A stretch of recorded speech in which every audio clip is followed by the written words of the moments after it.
the deepest parts of the ocean are not silent because there is nothing there. They are silent because whatever lies beneath has remained unseen, unrecorded, and largely ignored for most of human history. While we have mapped the surface of the moon in greater detail than the floor of our own oceans, something unexpected has begun to emerge from the darkness below. Something geometric, something structured, something that should not be there. For decades, the ocean floor was believed to be chaotic by nature. Jagged ridges, random trenches, volcanic scars, sediment shaped only by time, pressure, and tectonic forces, a realm ruled by disorder. And yet, in recent years, scientists, engineers, and even civilian researchers began noticing patterns that defied this assumption. Lines, angles, grids, vast geometric arrangements etched into the seabed, visible only through advanced sonar and satellite mapping technologies. Patterns so precise that chance alone struggles to explain them. At first, these anomalies were dismissed. Artifacts of data processing, glitches in sonar readings, errors caused by shadows, currents, or incomplete scans. The ocean is vast, after all, and our tools imperfect. But as more data accumulated, as independent scans from different systems began to overlap, the anomalies persisted. The same shapes, the same alignments, the same unnerving regularity. What was once considered noise slowly began to resemble a signal. Modern seabed mapping relies on multi-beam sonar systems that emit thousands of sound pulses per second, bouncing them off the ocean floor to construct three-dimensional maps. These maps are used for navigation, cable placement, oil exploration, and scientific research. They are designed to reveal natural formations, not architecture. Yet within these datasets, researchers began identifying formations that appeared linear over dozens, sometimes hundreds, of kilometers, straight lines that intersected at right angles, parallel segments that formed grid-like lattice, structures that looked more engineered than eroded. One of the most unsettling aspects was scale. These were not small formations easily explained by local geology. Some extended farther than major cities. Others formed networks that spanned entire continental shelves, and they appeared at depths where sunlight never reaches, where pressure would crush most known materials, and where no known human construction has ever occurred. The first public hints of these anomalies emerged quietly, buried in technical papers and obscure conference presentations. Scientists used cautious language, terms like linear seabed features and non-random spatial alignment. No speculation, no sensationalism. But outside academic circles, a few independent analysts began connecting the dots. They overlaid sonar maps with satellite bathymetry. They adjusted contrast, filtered noise, and enhanced edges. And what they saw raised unsettling questions. Why would natural processes create grids? Nature is capable of astonishing symmetry, but it rarely produces perfect straight lines over immense distances without a clear cause. River deltas curve, fault lines fracture unpredictably, lava flows twist and spreads. Even crystal growth, while ordered at small scales, dissolves into complexity when magnified. Grids, by contrast, are a hallmark of intention, of planning, of design. As interest grew, comparisons emerged. The formations were likened to urban planning layouts, ancient road networks, and even circuit boards. Some resembled enormous checkerboards carved into the abyss. Others appeared as repeating rectangular blocks, separated by narrow trenches, as if something had once been assembled there. The deeper researchers looked, the more uncomfortable the implications became. Governments and institutions responded with silence or ambiguity. Official explanations, when offered, pointed to tectonic plate boundaries, sediment waves, or sonar artifacts, but these explanations often failed under scrutiny. Tectonic activity does not create perpendicular intersections across vast flat plains. Sediment waves form flowing patterns, not rigid geometry. And sonar artifacts do not repeat consistently across independent datasets captured years apart using different technologies. In some cases, the anomalies appeared too symmetrical to be accidental, yet too massive to be modern. They seemed ancient, buried under layers of sediment, softened by time but not erased. This raised a troubling possibility. What if these structures predated recorded history? What if they were not human at all? The ocean floor is Earth's largest archive, preserving events long erased from land by erosion, ice ages, and shifting continents. Entire landscapes once exposed to air now lie submerged, relics of eras when sea levels were hundreds of meters lower. During the last ice age, vast coastal plains existed where oceans now dominate. Human civilizations, if they existed earlier than we assume, would have settled near water. And when the ice melted, those settlements would have disappeared beneath the waves. This alone opens the door to radical reinterpretations of history.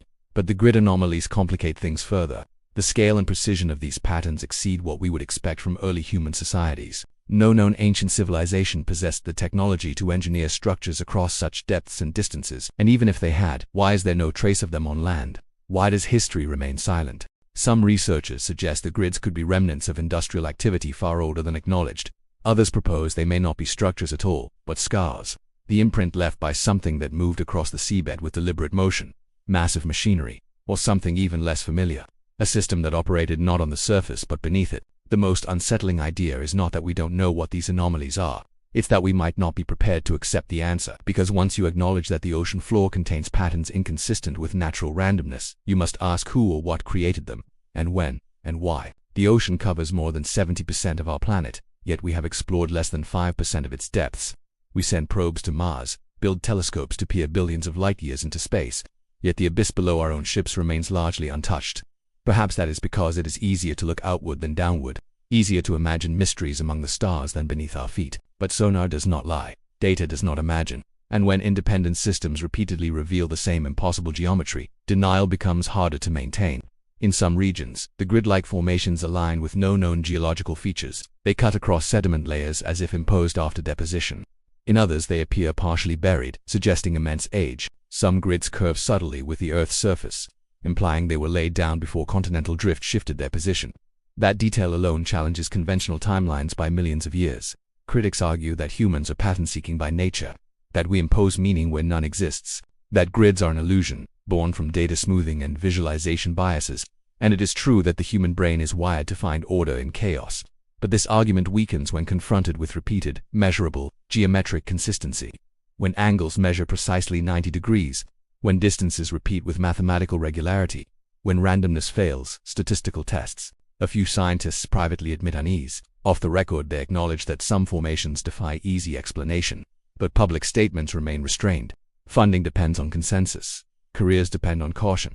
To suggest the possibility of unknown intelligent activity on Earth's seafloor is to invite ridicule, skepticism, and professional risk. Yet history shows that the greatest discoveries often begin as anomalies. Continental drift was once dismissed as absurd. Meteor impacts were denied as catastrophic forces. Even the existence of deep-sea life was once considered impossible. Each time, evidence accumulated until the narrative broke. The grid anomalies may represent another such fracture. What makes them especially compelling is their apparent intentionality. These are not isolated curiosities. They form systems, networks, patterns that suggest planning rather than accident. In some regions, grids appear layered, as if rebuilt or modified over time. In others, they terminate abruptly, as though construction was interrupted or abandoned. Abandonment implies agency, choice, decision, and that raises the most uncomfortable question of all. If something once operated on the ocean floor at this scale, where did it go? Did it leave? Did it fail? Was it destroyed? Or does it remain dormant beneath layers of sediment and silence? As data resolution improves, more anomalies are being identified. Some are classified. Others are quietly removed from public datasets under the guise of noise reduction. This only fuels speculation. Transparency would calm fears. Silence amplifies them. The ocean does not erase truth. It preserves it patiently, under pressure and darkness. And the deeper we look, the more it seems that the seabed is not merely a natural landscape, but a surface written, erased, and written again. In this vast underwater archive, the grid anomalies stand out like scars, or signatures. Perhaps they are the remains of a forgotten chapter of Earth's history. Perhaps they are evidence of intelligence that arose and vanished long before humans walked upright. Or perhaps they point to something even stranger, something that challenges our understanding of life, technology, and time itself. What is certain is this: the ocean floor is no longer just geology, it is a question. And once that question is asked, it cannot be unasked. Because if the grids are real, if they are intentional, then humanity is not the first to shape this planet in ways that endure. And that realization changes everything. As the initial shock of discovery settled, attention shifted from disbelief to analysis. If these grid-like anomalies on the ocean floor were real, then the next logical step was to understand their nature. Not what they meant, but what they were. Geometry, after all, leaves fingerprints, and the deeper scientists examined the data, the clearer it became that these formations followed rules that nature rarely obeys on its own. Measurements revealed repetition. Distances between lines were often consistent across vast areas, sometimes varying by less than a few meters over spans of dozens of kilometers. Angles clustered around precise values, most notably right angles. This was not the messy symmetry of crystals or the fractal repetition of coastlines. This was rigid, deliberate geometry, the kind that emerges from planning rather than chance. In several mapped regions, the grids appeared modular, composed of repeating rectangular units, like enormous tiles laid side by side. Some modules were identical in size, others followed simple ratios, suggesting a scaling logic. This modularity is particularly difficult to reconcile with known geological processes. Nature tends to repeat patterns, but it does so with variation. These formations, by contrast, exhibited uniformity. Depth added another layer of complexity. Many of the grids were found thousands of meters below the surface. far beyond the reach of any known ancient human technology. Pressure at these depths is extreme, enough to crush steel and collapse submarines. Temperatures are near freezing. The environment is hostile even to modern machines. And yet, the formations showed no signs of collapse consistent with long-term tectonic stress. They appeared stable, anchored, as if designed to endure. Some grids followed the contours of the seabed, curving subtly along slopes and rises, while maintaining their internal geometry. This suggested adaptation to terrain rather than random deposition. Others cut straight across varied topography, ignoring natural features entirely. In those cases, trenches appeared to have been carved deliberately to maintain alignment. This raised a disturbing implication. Whatever formed these patterns was capable of reshaping the seabed itself. Comparative analysis intensified the mystery. Researchers overlaid the grid anomalies with maps of known geological structures, fault lines, mid-ocean ridges, subduction zones. In many cases, there was no correlation. The grids did not respect tectonic boundaries. They ignored fracture zones. They existed independently of the forces that shape continents. In some areas, however, grids appeared near hydrothermal vents or mineral-rich zones. This coincidence sparked speculation. Could these structures be related to resource extraction? Could they represent some form of ancient or unknown industrial activity, focused on harvesting energy or materials from the Earth itself? The idea seemed far-fetched, yet the spatial relationships were difficult to dismiss entirely. Statistical analysis further weakened the randomness hypothesis. When researchers ran simulations to determine how often natural processes could produce similar patterns, the probabilities were vanishingly small. The more precise the geometry, the less likely chance it became. In some cases, the odds dropped to near zero. One particularly unsettling discovery came from time-layered scans. By comparing older sonar data with more recent surveys, scientists observed subtle changes in sediment coverage. Some grid lines were partially buried, others more exposed. This indicated great age. These were not recent formations. They had been there long enough for natural processes to slowly reclaim them. Age estimation remains imprecise, but conservative models suggest tens of thousands of years at minimum. More aggressive interpretations push the timeline back hundreds of thousands, even millions of years. Such dates predate not only civilization, but modern humans themselves. At that point, conventional explanations collapse. Attempts to attribute the grids to glacial scouring or ice-related phenomena were examined and largely rejected.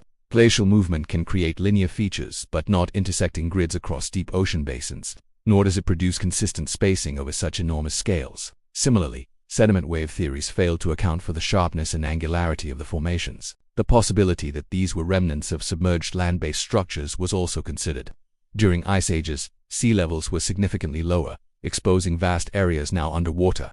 Ancient coastlines existed where continental shelves lie today.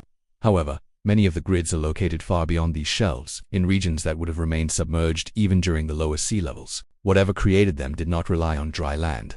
This realization marked a turning point. If the grids were not geological, not glacial, not artifacts, and not remnants of known human activity, then the field of possible explanations narrowed sharply. What remained were hypotheses that challenged deeply held assumptions about Earth's past. Some researchers began drawing parallels with known examples of large-scale patterning elsewhere. Agricultural field systems, for example, often form grids visible from the air. Urban planning does the same. Even military installations follow geometric logic. In every known case, grids reflect organization, control, and purpose.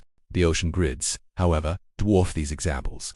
Their scale exceeds anything built by modern civilization, let alone ancient societies, and they exist in an environment where construction, even today, is extraordinarily difficult and expensive. This contradiction led to a disturbing possibility. Perhaps the grids were not built in the ocean, but inherited by it. Perhaps they predate the oceans themselves, or at least their current configuration. Continental drift reshapes the planet slowly, but relentlessly. Structures built before major tectonic shifts would now lie fragmented, submerged, and displaced. If so, the grids could represent a surface infrastructure from a time when the planet looked very different, a time when sea levels were lower, continents arranged differently, and conditions allowed for construction on a scale we struggle to imagine. This hypothesis, while speculative, aligns with one undeniable fact. Earth's history is far older and more complex than human memory. Yet even this explanation raises uncomfortable questions. What kind of civilization could operate at such scale? Why is there no trace of it on land? Why has no tool, artifact, or cultural record survived? Civilizations leave debris. They leave scars. They leave stories.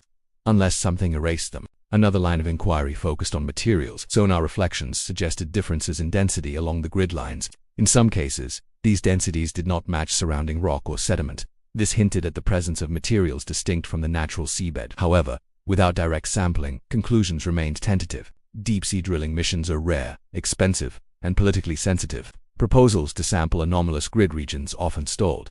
Environmental concerns were cited, budget constraints, technical challenges. But critics noted that drilling occurs regularly for oil and gas in equally sensitive areas. The reluctance to investigate these specific formations only deepens suspicion. Independent researchers, lacking access to institutional resources, turned to open-source data. Public bathymetric maps, declassified naval surveys, and satellite altimetry were scrutinized. Online communities formed, sharing findings, debating interpretations, and mapping anomalies. While some participants veered into speculation, others approached the data with rigor, replicating results and identifying new regions of interest. The growing body of evidence suggested that the grids were not isolated phenomena. Similar patterns appeared in multiple oceans, across different hemispheres, at varying depths. This global distribution further weakened localized explanations. Whatever caused these formations was not confined to a single region or event. Patterns began to emerge at a planetary scale. Some grids appeared aligned along great circles, imaginary lines that wrap around the globe. Others showed correlations with magnetic anomalies or gravitational irregularities. These connections were subtle but intriguing. They hinted at a relationship between the grids and Earth's deepest systems. At this point, the conversation shifted from what to how. How could such structures be created? What processes, known or unknown, could operate across such vast distances with such precision? And how long would they take to form? Natural processes, even the most powerful, tend to be chaotic over time. They erode, distort, and fragment structures, yet the grids retained coherence. They endured. This suggested not only intentional creation, but maintenance, or at least resilience built into their design. The idea of design is uncomfortable in scientific discourse when no designer can be identified. It implies agency, purpose, intelligence, concepts that sit uneasily outside established frameworks when applied to pre-human Earth. And yet, the data kept pointing in that direction. As more analysts engaged with the evidence, a pattern of response emerged. Publicly, institutions remained cautious. Privately, curiosity grew. Workshops were held behind closed doors. Data was re-examined. New models were tested. But official conclusions remained elusive. Silence, in this context, spoke volumes. Because if the grids are intentional, then Earth's history includes chapters we have not read. Chapters written not in stone monuments or written language but in geometry, scale, and endurance. Chapters hidden beneath kilometers of water, waiting for technology advanced enough to reveal them. The ocean, once thought to be a barrier to knowledge, now appears to be a vault, and the grids may be its lock. Understanding them requires more than better maps. It requires a willingness to question assumptions about who we are, where we came from, and whether intelligence on this planet has always worn a human face. And that question leads inevitably to others. If these grids were built, what were they for? And if they were used, what happened when they stopped? Once the question of geometry could no longer be dismissed, the discussion moved into far more uncomfortable territory. If the grid anomalies on the ocean floor were not random, not geological, and not the product of known human activity, then the remaining explanations existed outside conventional scientific comfort zones. This was the moment when curiosity began to collide with taboo. One hypothesis emerged quietly, often prefaced with disclaimers and caution. The idea of a lost advanced civilization, not a mythological Atlantis in the popular sense, but a technologically capable society that existed long before recorded history and was erased by planetary catastrophe. Earth's geological record supports the reality of repeated global resets, ice ages, asteroid impacts, massive volcanic events, abrupt sea level rises. Entire ecosystems have vanished before. There is no scientific law stating that intelligence could not have arisen earlier, only to be wiped away.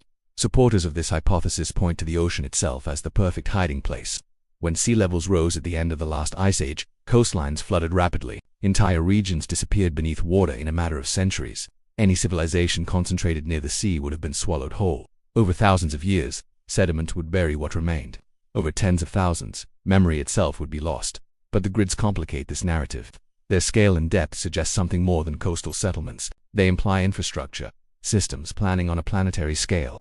This pushes the lost civilization hypothesis to its limits. A society capable of creating such structures would have left more than just grids. It would have altered the planet in ways we should still detect elsewhere, unless that civilization was not like ours. Another hypothesis proposes that the grids were not constructed by surface dwellers at all, but by entities adapted to the ocean environment itself. Life thrives in places once thought impossible.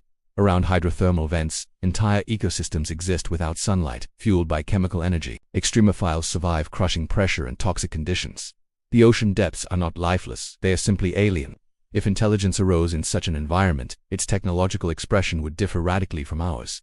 It would not build cities of stone and steel on land. It would shape the seabed, It would use materials and methods optimized for pressure, darkness, and time. Grids might represent energy conduits, territorial boundaries, communication networks, or something entirely unfamiliar.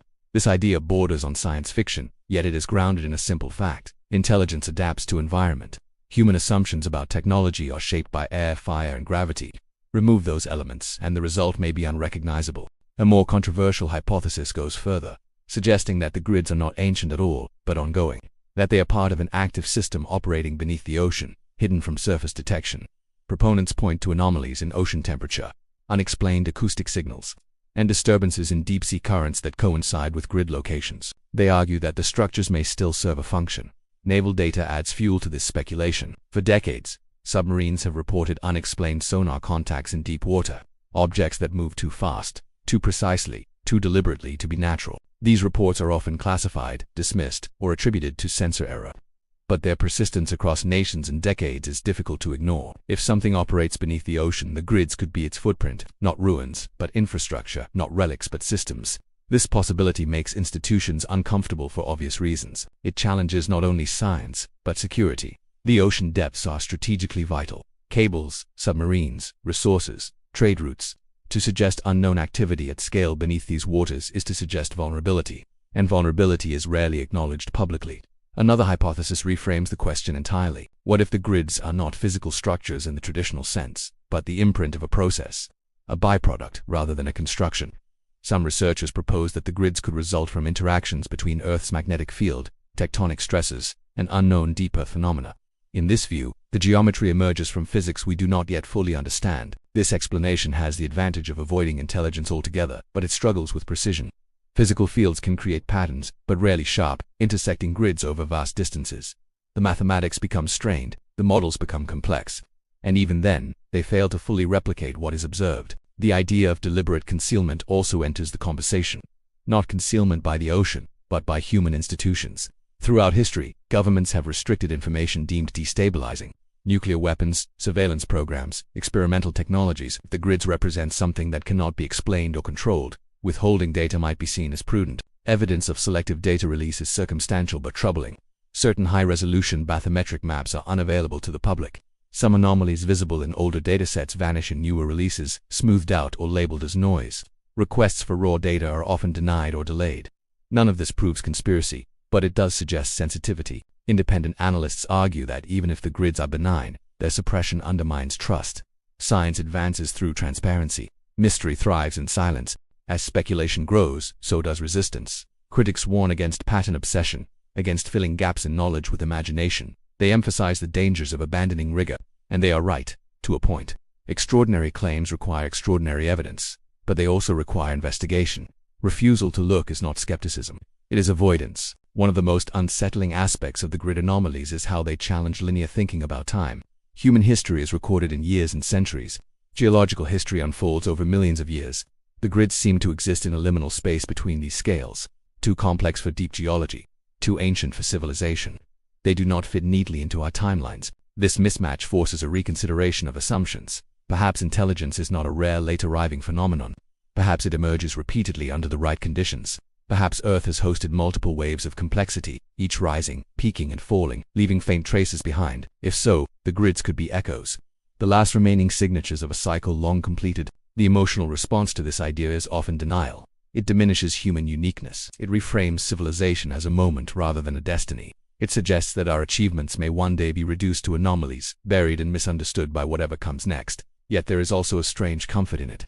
If others came before us, then we are part of a larger story. Not the beginning, not the end, just one chapter. The grids also raise ethical questions. If they are remnants of something intelligent, do we have a responsibility to protect them, to study them carefully rather than exploit or destroy them? Deep-sea mining is accelerating. Infrastructure expands.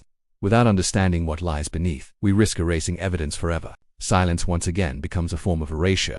As technology improves, the tension increases. Higher resolution mapping reveals more detail, more anomalies, more questions. Artificial intelligence begins to detect patterns humans miss, identifying subtle regularities across datasets, too vast for manual analysis, and what it finds is not reassuring. The more we see, the less random the ocean floor appears.